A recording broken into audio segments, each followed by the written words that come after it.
वृंदावन की महिमा और वृंदावन की पवित्रता से मैं आपको अवगत करवा रही थी। तो भगवान ने अपने आप ही मुझे नैतिक मूल्यों और अपने जीवन की सच्चाई से और अपने जीवन की पवित्रता से भी अवगत कराना चाहा, क्योंकि हमारी हमारी ज़िंदगी में हर वो वस्तु, हर वो सृष्टि के तत्व, हर परमात्मा के तत्व अहम भूमिका निभाते हैं। चाहे वो कोई धाम हो, चाहे वो हमारा रोज़मर्रा की ज़िंदगी हो, चाहे हमारे चारों तरफ जो भौतिक साधन हो।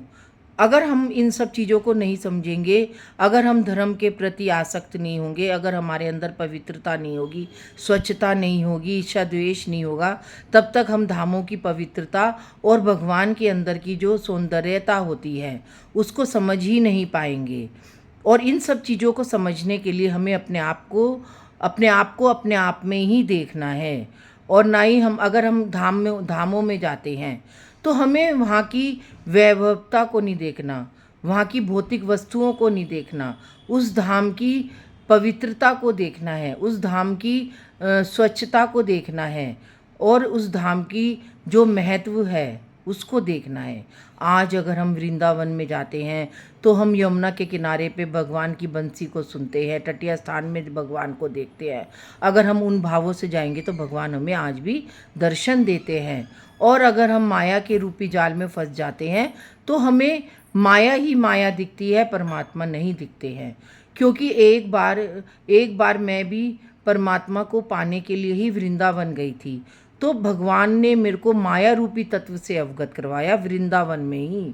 और वृंदावन की माया को भगवान ने मेरे को 3 महीने तक अवगत कराता रहा। 3 बार मैं जब वृंदावन गई तो वृंदावन की माया से अवगत कराया। तो मैंने एक किताब लिखी है अपनी, भागवत जी में रिसर्च किया है, तो उसमें मैंने माया रूपी तत्व के विषय पे लिखा है और उसमें पूरा वृंदावन की माया के विषय में लिखा है और मुझे राधा रानी ने ही बताया।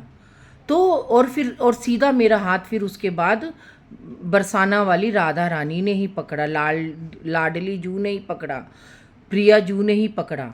क्योंकि हम अगर वृंदावन जाते हैं तो वृंदावन में इतनी माया है, इतनी वैभवशाली माया है कि अगर हम उसके जाल में फंस गए तो उसके जाल में ही फंसते रह जाएंगे। तो हम उसके जो स्थान है, उसके जो पवित्र स्थान है, उसके विषयों में जान ही नहीं पाएंगे, पहचान ही नहीं पाएंगे। आज मैं आपको वृंदावन के इतने चमत्कारों से बता सकती हूँ जो मेरे साथ हुए, लेकिन भगवान कहता है कि आपके साथ जो हुआ वो अपने अंदर रखो। लेकिन मेरा मन चाहता है कि मैं उन चमत्कारों को आपके समक्ष प्रस्तुत करूं, ताकि आप लोगों को भी पता चले कि वृंदावन की महिमा क्या है, वृंदावन की स्वच्छता क्या है और वृंदावन का औचित्य क्या है। क्योंकि जब से मैंने वृंदावन जाना शुरू किया तो मैंने ना कोई किताब लिखी थी, ना कोई मैं भक्ति में थी, ना मैंने कोई रिसर्च किया था भागवत जी में, ना मुझे राधा और कृष्ण के विषय में पता था। सब मैं वृंदावन में जा जा के हर पत्ते में मैंने राधा कृष्ण को देखा, हर उस रज में, हर उस कण में, हर उस वातावरण में। सुबह सुबह 4 बजे की जो खुशबू आती है, वहाँ पर एक सुगंध आती है भगवान की, उस सुगंध को मैंने महसूस किया। आपको अगर वृंदावन की सुगंध को महसूस करना है तो 3 बजे उठो और सारे मंदिरों की मंगला आरती करो। और सब मंदिरों में आप मंगला आरती करने के लिए जाओ। सबसे पहले श्याम सुंदर की होती है, फिर राई दामोदर जी की होती है, फिर तुम सेवा कुंज में जाओ, फिर निधि वन में जाओ, फिर राधा रमन जी के मंदिर में जाओ, फिर गोपेश्वर महादेव जी के जाओ, फिर कात्यायनी देवी के जाओ, फिर राधा बल्लभ जी में जाओ, फिर यमुना के किनारे जाओ सुबह सुबह। तो तुमको एहसास होगा कि जैसे भगवान कृष्ण और राधा रानी जी, वहाँ की जो पटरानी है, वहाँ की जो महारानी है, हमारे साथ साथ चल रहे हैं। इतना आनंद महसूस होता है सुबह की मंगला आरती में कि उस सुंदरता को, उस सौम्यता को हम बखान ही नहीं कर सकते। तो हमें अगर वृंदावन की महिमा को जानना है, वृंदावन की महत्व को जानना है, तो हमें सब मंदिरों की सुबह सुबह मंगला आरती करनी चाहिए। मंगला आरती में जो आनंद है तो वो आनंद हम कभी प्राप्त ही नहीं कर सकते। मैंने भी कई सालों तक जब भी वृंदावन जाती हूँ मंगला आरती में के दर्शन कर रखे हैं। रात को मैंने निधिवन की, एक बार मैंने निधिवन की रात की आरती, कई बार मैंने कर रखी है, रात की आरती करती हूँ और सुबेरे मैं, मेरे सामने ही पट बंद होते हैं और मेरे सामने ही अगले दिन मैं सुबेरे फिर पहुँच जाती हूँ 6 बजे जब पट खुलते हैं। और जब पट खुलते हैं तो पान खाया हुआ मिलता है, लड्डू खाया हुआ मिलता है, चादर सब सामान, सारा सुहाग का सामान सब बिखरा हुआ मिलता है। ये सब मैंने अपनी आँखों से स्वयं देखा है और महसूस किया है, और मैंने वो पान का स्वाद भी चखा है, लड्डू का स्वाद भी चखा है, और वो जल भी पिया है लोटे का, और जल का छिड़काव भी किया है। तो इतना आनंद आता है ये सब चीज़ों को देखकर, इतना आनंद आता है भगवान के इन चमत्कार को देख के, भगवान की लीला को देख के। तो ऐसा लगता है कि आज भी भगवान कृष्ण और राधा रानी इस वृंदावन में रास कर रहे हैं, महारास कर रहे हैं, और वो ही इन सब चीज़ों को महसूस कर सकता है जो कि राधा रानी के संरक्षण में संरक्षित होता है, भगवान कृष्ण के संरक्षण में संरक्षित होता है। तो आप भी कभी रात की आरती करो निधिवन की, और सुबह की भी आरती करो, अपने सामने पट बंद करते हुए देखो, और अपने सामने अगले दिन सुबेरे पट खोलते हुए देखो। तुम उस चमत्कार में ऐसे खो जाओगे, अभिभूत हो जाओगे कि कहोगे कि हे भगवान कृष्ण, मैं तो तुम्हारे आगे नतमस्तक हो गया, तुम्हारी भक्ति में नतमस्तक हो गया। हे राधा रानी, तुमने तो हमें साक्षात दर्शन दे दिए।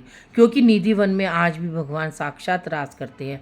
कितने लोगों ने प्रयत्न किया, कितने चैनल वालों ने प्रयत्न किया कि हम निधिवन की ऑडियो बनाए, निधिवन की वीडियो बनाए। जब भगवान रास करने आते हैं तो उनके कैमरे सुबेरे के समय टूटे हुए पाते हैं, कहीं छुपे हुए पाते हैं। तो कितनों ने निधिवन में रहे और सुबेरे अचेत अवस्था में पाए, फिर उन्हें होश ही नहीं आया। तो हमें भगवान के आगे, मेरे कहने का तात्पर्य है कि हमें भगवान के आगे, भगवान की शक्ति के आगे अपने आप को तुच्छ समझना चाहिए, अपने आप को छोटा समझना चाहिए। हमें भगवान से बढ़कर कोई कार्य नहीं करना चाहिए। अब लोग कह रहे हैं कॉरिडोर बनाओ, प्रशासन कह रहा है कॉरिडोर शासन, लेकिन उनको ये नहीं पता कि कृष्ण की भक्ति में कितनी शक्ति है, राधा रानी में कितनी शक्ति है। क्योंकि ये जो पूरी की पूरी सृष्टि है, ये पूरा का पूरा जो हमारा भारतवर्ष है, तो वो सिर्फ वृंदावन की धरती से ही टिका हुआ है, वृंदावन की लीलाओं से ही टिका हुआ है। क्योंकि वृंदावन में स्वयं राधा रानी विराजित है, स्वयं भगवान कृष्ण विराजित है, स्वयं भगवान वहाँ पर रास करते हैं। अगर हम भगवान की रास स्थली को छेड़छाड़ कर देंगे तो कितना नुकसान होगा, इसका कोई अंदाज ही नहीं लगा सकता है।